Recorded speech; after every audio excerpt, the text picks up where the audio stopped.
Alcohol is causing so much problems in the area. In fact, it's blighting the area.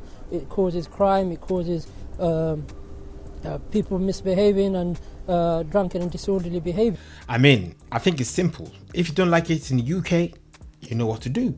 It's hard to breathe, but that's alright. This video you're about to watch today will leave you nothing short of speechless. Sharia patrols in London, in the United Kingdom, a Christian country. I mean, or at least it used to be known as one. Back in the day, groups were out there enforcing Sharia law in London, out there in East London. Here I show you real clips, real facts to enlighten us all so we can have a better future. Let's roll the clip. Whitechapel in East London. A hardline vigilante group is trying to impose Sharia law on unsuspecting members of the public. Muslim area, okay? Alcohol, bad. This is a Muslim area. It's not just drinkers being targeted. Yeah, you're a gay, mate. Get out of here, mate. Get out of here, you fag.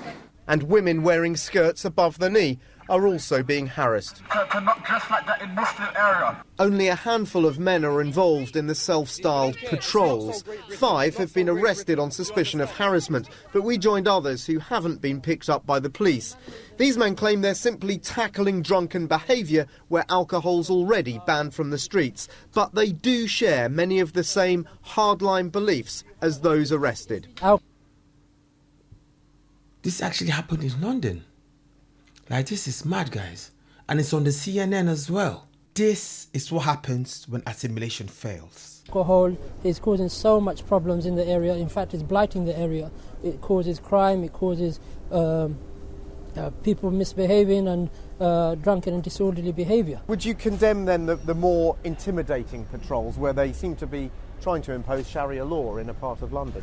I'm not here to condemn or condone anyone's action. What I'm here to say is that there's a problem. Those doing these patrols are revelling in the media spotlight, but actually the number of people involved is very, very small. The vast majority of Muslim people living in this part of East London want nothing to do with vigilantes whatsoever. At the local mosque, Muslim leaders are appalled and have condemned the patrols, which they say are stirring up hatred. It has done a huge amount of damage to the Muslim community, and it's no doubt going to increase Islamophobia. Police patrols in the area have been stepped up as the authorities take a tough line. We will not accept such behaviour. It's unacceptable. I mean, you know, how did they even get so confident to even do that? Like in the United Kingdom. The United Kingdom, if this was like a Muslim country, absolutely different. Like, I go to a Muslim country, I'm going to be so law abiding, stick to the rules here. I'm a stickler when it comes to rules, okay? Stick to the rules, yeah, because I know what to expect. But in the United Kingdom, a free country, a country with tolerance, and it is always the few that make the majority look bad. This comment by Funny Weird 3369 said, when they are a minority, they want equal rights. When they are a majority, they want Sharia. Calvin Black said, Muslims need to respect a non-Muslim country like they say to us. Vishal Chowdhury said, the moment you take action, they will start playing victim card like Islamophobia or bigotry. Britain isn't the only country struggling to contain such behaviour. In Denmark, an Islamist from another so-called Muslim patrol stands menacingly outside a polling station, vowing to stop Muslims voting. In Belgium, these extremists want existing Sharia courts, which handle family matters, to be expanded to cover criminal matters, including un-Islamic behaviour in Muslim areas. And in Lerida, Spain, hardline Salafist groups have angered locals by demanding pet dogs are banned from public transport and Muslim neighbourhoods. Several dogs have been poisoned. Leading British Muslims like Baroness Varsi have warned their communities need to integrate better into wider society to stop extremism. In a speech in November, she said, we've been treating our communities like foreign embassies, where rules from abroad apply and wider society keeps well out of it. And for too long, cultural sensitivities have often led our leaders to become morally blind. But there is evidence that the lack of integration is partly because in many cities across Europe, white people are moving away from ethnically mixed neighbourhoods. So you're blaming the white people for not integrating? Is that what I'm hearing? Am I hearing that correctly? You're blaming the white people for you not integrating. I'll tell you what I hear. All I hear in this video is weak governance. That's it.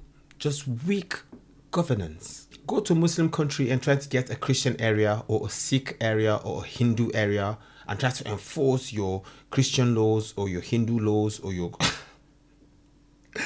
Oh my days, okay. I better just stop there.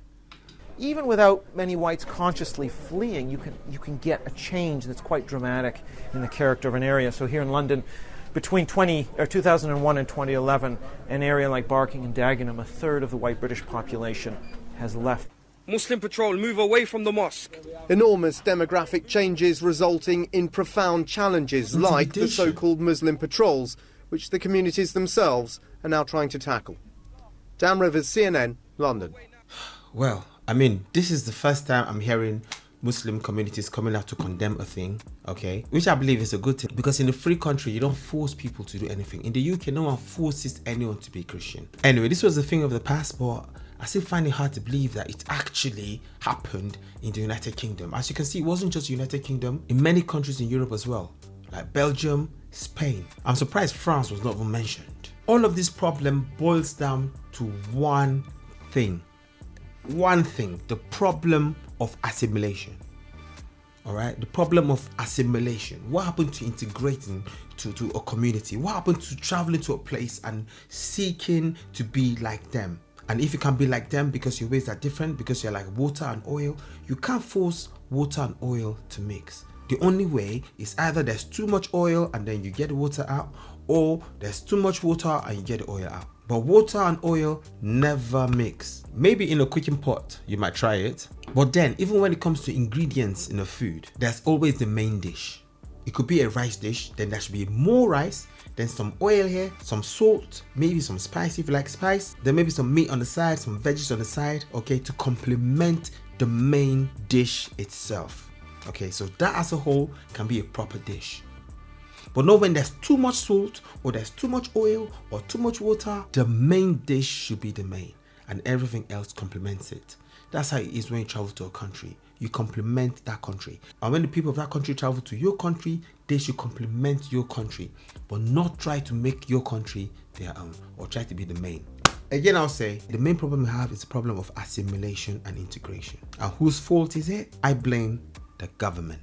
Anyway, it's been your boy Shady, one and only. I hope you learned something from this one, guys. And I pray for more peace and more unity among us all in the United Kingdom. For the Christians, for the Muslims, for the Jews, for the Hindus, for the Sikhs. We all need to come together and be united. Work together for a common cause. The same cause. Put the country first. Leave our differences aside. Peace. Oh, I love you more than words can say. You are me. Oh, you are the light that shine in my way. You are me. Oh, I love you more than words can say. You are me. Oh, you are the light that shine in my way.